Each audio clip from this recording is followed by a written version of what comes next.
안녕하세요. 브라우니 집사 부집사입니다. 오늘은 브라우니가 방구 냄새에 맡는 영상과 함께 토끼를 키우면 안 되는 이유에 대해서 알아보겠습니다. TV나 미디어 매체에서 보여주는 영상 속 사랑스럽고 귀여운 모습과 달리 현실에서는 이 장점만큼 많은 단점도 존재합니다. 토끼를 키우고 싶으신 분들은 이 영상을 보시고 한 번 더 생각해 보셨으면 합니다.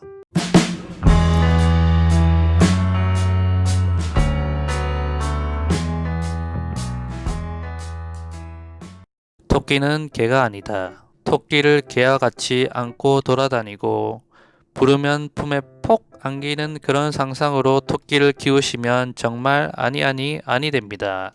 토끼마다 예외도 있지만 갑자기 작거나 들어서는 절대 안 됩니다. 겁이 많은 토끼는 발이 들어올려진 순간 발버둥을 칠 것이고 집사는 발톱 때문에 아야 하게 되고 놓친 토끼는 떨어지면서 또 아야 하게 됩니다.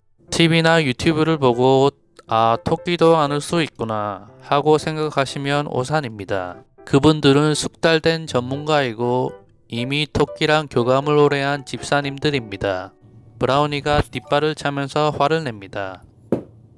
저는 언제쯤 안을 수 있을지. 사실 지가 싫다는데 저도 싫습니다. 넓은 공간. 토끼는 케이지 안에서만 생활해도 된다는 이상한 편견이 있는데 토끼는 뛰어다니는 동물입니다. 뒷다리만 봐도 깡총깡총 뛰어다니게 되어 있지 않나요? 넓은 공간은 토끼에게 필수입니다. 이 좁은 케이지 안에 토끼는 육체적, 심리적으로 병이나 스트레스에 노출될 것입니다. 혹여나 직장이나 안전 문제로 불가피하게 가둬놓게 된다면 하루에 최소한 2-3시간이나 쉬는 날 하루 종일 풀어줘서 마음껏 뛰어놀게 해야 합니다. 울타리를 사서 영역을 만들어주는 것도 하나의 방법입니다. 하지만 이 방법은 얼마 안 가서 토끼가 더 넓은 영역을 요구할 것입니다. 제가 이 울타리를 없애게 된 시기는 브라우니가 울타리를 뛰어넘었을 때입니다. 단 아기 토끼는 화장실 훈련이나 영역 인식 문제 때문에 케이지 생활을 충분히 경험시키신 후 점차 영역을 넓히실 것을 추천드립니다. 아니면 토끼는 온 사방에 오줌이나 똥을 갈길 것입니다. 이놈의 털. 모든 집사가 생각하는 반려동물 키울 때 단점 1위. 털 장난 아니게 많이 빠집니다. 청소도 청소지만 토끼는 빗질도 자주 해줘야 됩니다. 자기가 털을 먹고 토를 하지 못해서 털 헤어볼로 인해 죽을 수도 있는 허약한 동물입니다. 그래서 무한 건초 급식과 빗질은 필수입니다. 이놈의 털은 치워도 어디서 나오는 걸까요? 케이지 안에 매트랑 수건만 꺼내서 털을 청소해 보았습니다. 매트에서만 나오는 하루 정도 털의 양입니다. 집 바닥도 수시로 청소를 해줘야 됩니다. 저희 집은 바닥이 카페트라 더 힘듭니다.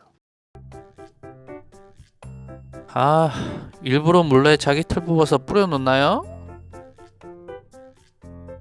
브라우니한테 털이 왜 이렇게 많냐고 핀잔을 줍니다.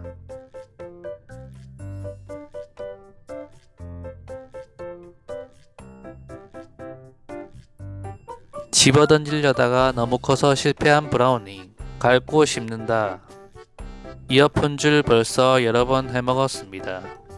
브라우니는 그나마 나은 편인데 집 벽지나 카펫, 나무 가구 제품 등 데미지는 감수해야 됩니다.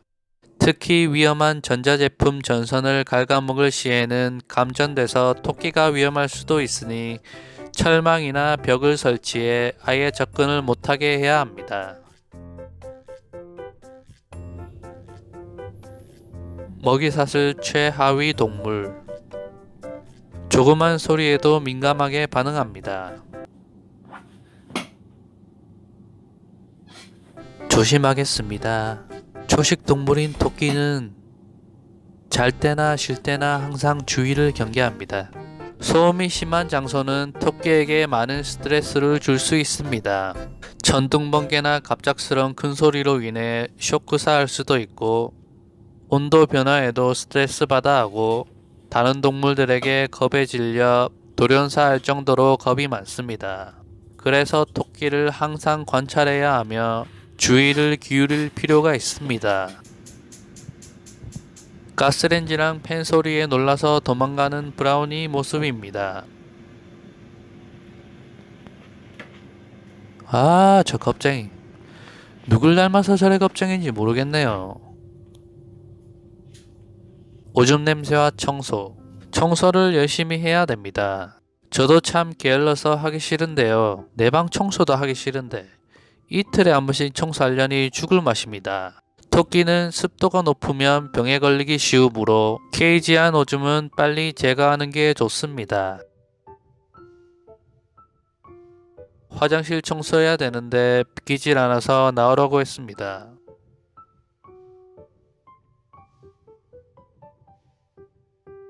귀찮아서 3일 안 했더니 화장실 안에 똥오줌이 가득합니다.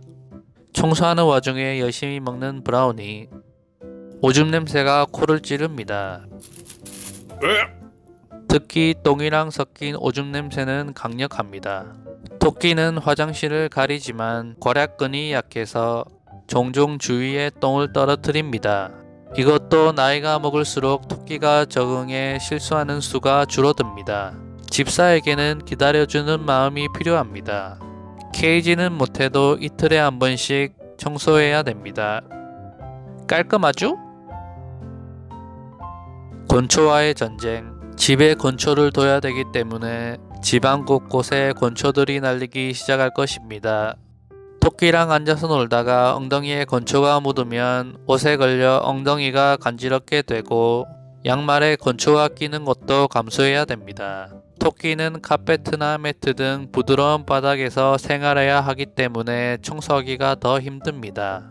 토끼는 건초를 뽑아 먹고 자주 끊기 때문에 건초통 주인은 항상 지저분합니다. 돈이 나간다. 자식 같은 토깽이 잘 먹이려고 건초에 사료비, 야채 등등 음식비는 기본에 각종 유지비, 병원비, 예방주사비 생각하면 어느샌가 제가 사고 싶은 것들은 뒷전입니다. 특히 병원비는 한 번 갈 때마다 몇십만원 깨집니다.